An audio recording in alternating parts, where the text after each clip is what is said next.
Fluminense está trazendo o Thiago Santos, tá? E essa é a terceira vez que eu gravo esse vídeo. Porque quando eu acabo de gravar o vídeo e eu vou subir, surge um detalhezinho novo que me deixa com... me provoca mais apuração e mais curiosidade. Mas vamos lá. Thiago Santos, volante do Grêmio. Primeiro eu vou passar só as informações, depois eu faço uma análise rápida, mas primeiras informações. Volante do Grêmio está de malas prontas para o Fluminense. O volante tem 33 anos, estava no Grêmio, jogou no FC Dallas dos Estados Unidos e passou 5 temporadas no Palmeiras, onde foi bicampeão brasileiro. 33 anos, vinha sendo muito criticado pela torcida do Grêmio, a ponto de no último jogo, até no próprio vídeo de bastidores, divulgarem abraço do Renato Gaúcho nele, abaixo do dirigente nele, Luiz Soares postar foto com ele, Renato defender ele na coletiva. Ou seja, era um jogador muito criticado no Grêmio e que vem acertando com o Fluminense. Aí vamos lá, por empréstimo, a princípio é isso, até o final de 2024. Ele ia acertar com o Fluminense, foi divulgado amplamente pela Rádio Mortal, pelo JB Filho, que é um repórter que cobre Grêmio e Inter, pelo Vitor Lessa, por mim também, eu cheguei a essa informação também. Tudo isso, tá? Ele acertar com o Fluminense é um fato, vai acontecer. Agora, o formato é que ficou meio estranho.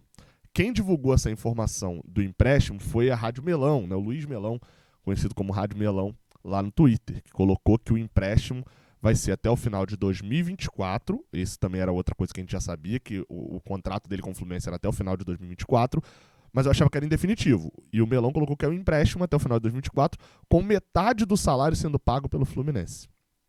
E chega por um pedido do Fernando Diniz. Isso também é uma informação apurada por todos os repórteres que cobrem o Fluminense e o Grêmio também. Até o JB Filho até coloca o ponto de que o Fernando Diniz ligou para o jogador também. Bem, então o resumão da notícia é esse. É um primeiro volante que chega por empréstimo até o final do ano que vem, com metade do salário sendo pago pelo Fluminense, e foi um pedido do Fernando Diniz, de um jogador que estava sendo muito criticado no Grêmio. Qual que é o único ponto aqui de início que a gente fica assim... É que o contrato dele com o Grêmio só vai até o final de 2023. Ele não tem contrato até 2024. Então, para ter o empréstimo até 2024, ele tem que ter renovado o contrato dele com o Grêmio. Terá que ter o contrato dele com o Grêmio renovado até o final do ano de 2024, obviamente. E, assim, nada explica o Grêmio estar renovando o contrato do jogador até 2024, ou seja, por mais um ano, de um jogador que ele não queria, que ele já queria liberar. Aí você fala, pô, Gabriel, não, mas é porque ele pode ser vendido, pode ser... Ok, a gente está falando de um jogador de 33, 34 anos. E a gente está falando do Grêmio gastando mais. Por quê? O salário do Thiago Santos, segundo o JB Filho informou, é de R$300 mil mensais. O Fluminense vai pagar 500, o Fluminense vai pagar 150 mil reais por mês do salário do Thiago Santos. E os outros 50 mil pagos pelo Grêmio. Se esse empréstimo é até o final do ano, faz total sentido pro Grêmio. Ele alivia 150 mil reais da folha dele e tal. Beleza, continua pagando 150, mas alivia 150. Beleza. Só que ele vai pagar 150 até o final desse ano. E se o empréstimo até 2024, ele paga mais 150 pelo ano que vem inteiro. Ou seja, ele está trocando pagar R$300 mil de salário por 9 meses, que é o que falta. Vamos botar 10, que tem o... Vamos tirar os direitos trabalhistas aí do Thiago Santos. 9 meses de R$300 mil, o Grêmio está trocando isso, tendo o jogador, está trocando 9 meses de R$300 mil por 21 meses de R$150 mil, sem ter o jogador. Então, assim, essa parte eu confesso que ainda não fez sentido na minha cabeça. Tá? Ainda não fez. Gabriel, mas ele não pode renovar com salário menor? Os jogadores de futebol são CLT, normalmente tem a parte de direito de imagem e tal, mas se são CLT, você não pode abaixar salário. Então, para ele abaixar o salário, só se ele estivesse trocando de clube de fato. Ele tivesse rescindido com o Grêmio e assinando com o Fluminense. Numa renovação, você não pode abaixar o salário. Então, assim, essa negociação ficou no mínimo, bem estranha. Mas eu trago aqui algumas informações internas sobre a questão do Fluminense diretamente relacionado ao porquê o Fluminense está contratando o jogador. Como eu falei, é um jogador que vinha sendo muito criticado pelo time do Fluminense, pela torcida do Grêmio. Beleza? E sendo criticado lá no Grêmio, né, você fica naquela história pela reação da torcida e tal. Como eu falei, no último jogo teve todo um contexto ali dele sendo abraçado pelos jogadores, mas a torcida vaiando muito. A gente sempre fica naquela, tá, então por que o Fluminense contratou? Só tem burro lá dentro? A gente não imagina que seja isso, né? O quinteto ali que normalmente fica à frente dessas questões de contratações, Mário Bittencourt, presidente, o Paulo Angione, diretor executivo de futebol, o Fred, diretor de planejamento esportivo, o Ricardo Corrêa do Scout, o Fernando Diniz, treinador, óbvio que eles avaliam todo o processo do jogador. Sendo uma indicação do Fernando Diniz, o que eu fui apurado, por que o Fernando Diniz estava indicando o jogador? Tá? É aquela lógica. O Fernando Diniz pode estar indicando o Thiago Santos porque ele acha que o Thiago Santos é o melhor chutador de fora da área. E o Thiago Santos não saber nem chutar. E é uma avaliação errada do Diniz. Ou então porque ele acha que o Thiago Santos tem um ótimo tupete. Tá aí a foto, inclusive, do Thiago Santos. Tem um ótimo tupete e isso pode ajudar na altitude. E ele está completamente errado. São duas coisas bizarras, mas só para você entender que estou avaliando o que o Fluminense analisou do Thiago Santos para contratar. Não necessariamente é a verdade absoluta sobre o jogador, entendido? Basicamente 3 coisas. Primeiro, intensidade. O Thiago Santos ser um jogador que é um ladrão de bolas de muita intensidade. Conseguir estar em vários lugares do campo, participar o tempo inteiro do jogo e ser um cara que na recomposição... Lembra quando eu falei do Vina aqui? Por que o Diniz não queria o Vina? Porque o Vina não corria para trás, né? não voltava muito para recomposição, não era um jogador com disposição sem a bola. O Thiago Santos seria exatamente esse jogador de muita disposição sem a bola. Outra coisa que foi visto também pela comissão técnica como algo interessante para a contratação dele. Participação do jogador por várias vezes em Libertadores. Ele já jogou Libertadores pelo Palmeiras e isso para um jogador de 33 anos, eu acho até que ele jogou pouco, acho que essa avaliação é um pouco errada, mas beleza. Mas é um jogador que, até jogou junto com o Felipe Melo, mas o Felipe Melo não foi participante ali de fato da negociação, não. É um jogador que tem essa cancha de Libertadores. O Fluminense não queria trazer nesse momento um jogador, mesmo que para o banco de reservas, como é a lógica do Thiago Santos na chegada dele. Lembrando, tá? A gente está contratando um jogador que não é o nosso titular. A gente está contratando um jogador que briga por posição no Grêmio para brigar por posição aqui. Não, o titular continua sendo o André Martinelli ali na volância mesmo. Mas a valência lógica lá, que eles pensaram como algo positivo, é o fato dele já ter jogado, e um jogador com a intensidade dele pode sim ser útil fora de casa, principalmente nos jogos da Libertadores. Ele tem essa experiência, não queria um jogador jovem. Lembrando que essa posição no Fluminense tem o Felipe Melo, que não tem mais intensidade, e André Martinelli e Alexander, que são jogadores muito jovens. Então essa foi a segunda coisa que acharam interessante para contratá-lo.